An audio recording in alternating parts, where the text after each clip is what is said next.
Salut et bienvenue dans la tanière de JR. Cette semaine, je vous présente 4 raisons pour vous mettre à la randonnée légère. Mais avant cela, je voudrais vous raconter une anecdote. Il y a 20 ans, je terminais ma saison d'été à la Clusaz et avec ma première paye, je suis allé dans un magasin d'articles de sport m'acheter le parfait équipement pour aller faire une grande randonnée de 4 jours et 3 nuits, en bivouac et en autonomie complète. J'avais l'habitude de la randonnée, mais faire du bivouac itinérant en autonomie, c'était la première fois. Je suis allé m'acheter un gros sac à dos de 60 litres, la tente, le matelas, la popote, l'oreiller, le parfait équipement pour être autonome et découvrir pleinement la randonnée. Bon, avoir 18 kg sur le dos, j'étais pas très habitué à marcher comme ça. Dans certaines crêtes et sur certains dévers, j'étais emporté par le poids du sac et je faisais pas le malin. Et comme on dit ici, qui fait le malin tombe dans le ravin. Alors bon, sur ces passages-là, j'allais tout doucement, j'étais très précautionneux. Mais j'étais quand même pas serein. Bon, j'ai terminé mes 4 jours de rando quand même, j'ai fait 70 km.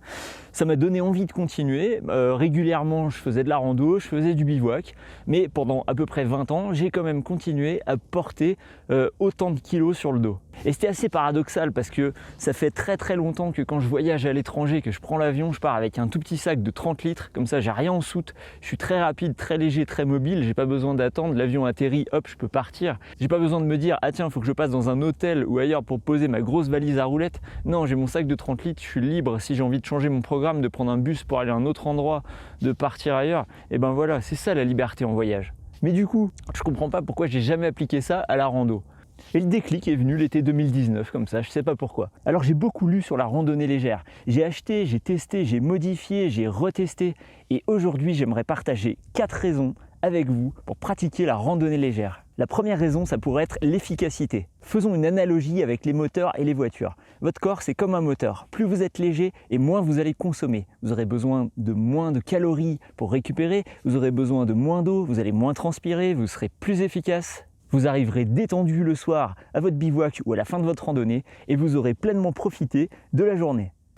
Deuxième raison, la liberté et la mobilité.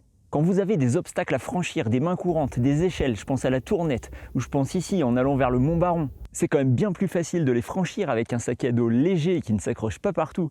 Qu'est-ce que vous en pensez ? Vous pouvez adapter votre itinéraire, vous êtes léger, vous le savez, si vous avez envie de prendre une longue pause à un endroit parce que ça vous ressource, faites-le, vous pouvez, parce que vous savez que vous allez être plus rapide et que vous allez pouvoir rattraper du temps sur d'autres portions.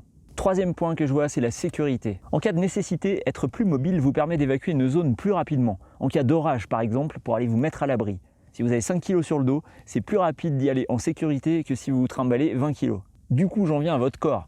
Forcément, quand vous portez léger, vous réduisez les contraintes sur votre corps, vous réduisez les contraintes sur les chevilles, sur les genoux, sur les muscles. Bref, vos articulations, votre corps. Vous verrez, il vous remerciera votre corps dans quelques années. Du coup, si on est léger avec de l'entraînement, on peut se permettre de partir en montagne avec des chaussures de trail basses et légères. Ça va encore contribuer finalement avec le poids de votre sac et de votre équipement à être plus mobile, à être plus rapide et à être plus léger. Et du coup, ça permet aussi de réduire les blessures.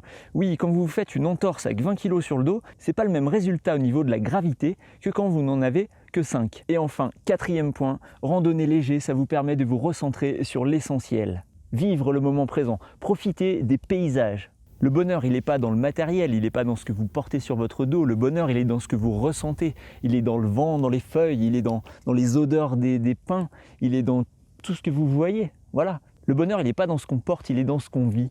Le bonheur, il est dans le chemin.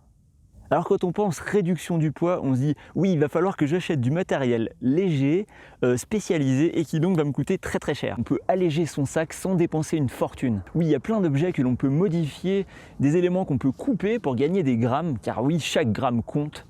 Ça peut paraître bizarre, mais honnêtement, à la fin, 10 grammes plus 10 grammes plus 10 grammes, et oui, ça fait du poids. Il y a aussi la possibilité d'acheter des articles qui vont être très durables et qui coûtent quelques dizaines d'euros seulement. Je vous montre un exemple avec cette tasse en titane, elle fait 550 ml de contenance, elle pèse 104 grammes avec son couvercle. Je l'ai payé moins de 15 € et avec cette tasse, vous pouvez cuisiner sur n'importe quel type de feu. Vous pouvez la poser sur un feu de bois, sur un réchaud à alcool, à gaz, à essence, ce que vous voulez. Vous pouvez cuisiner tout type de plat dedans. Vous pouvez vous en servir pour ranger la cartouche de gaz à l'intérieur, les petits modèles ça passe, ainsi que le réchaud. Vous voyez, j'ai un réchaud à gaz qui rentre très bien là-dedans, je vous montrerai dans une prochaine vidéo. Vous voyez, il n'y a pas besoin de dépenser une fortune pour avoir un objet de qualité et très utile en rando légère. Le titane d'ailleurs, il a plein d'avantages, il a aucun goût, c'est neutre pour la santé et surtout comme il conduit mal la chaleur, c'est un très gros avantage ici pour nous, c'est que même avec un liquide bouillant jusque là,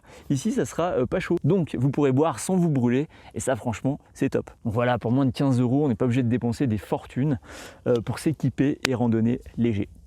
Pour conclure, je dirais que randonner léger, c'est une démarche personnelle, une démarche épanouissante qui apprend à mieux se connaître, à mieux connaître ses besoins et à profiter pleinement de la nature. Maintenant, posez-moi toutes vos questions dans les commentaires et j'y répondrai. Abonnez-vous, activez la cloche pour recevoir les notifications et je vous dis à bientôt pour une prochaine vidéo.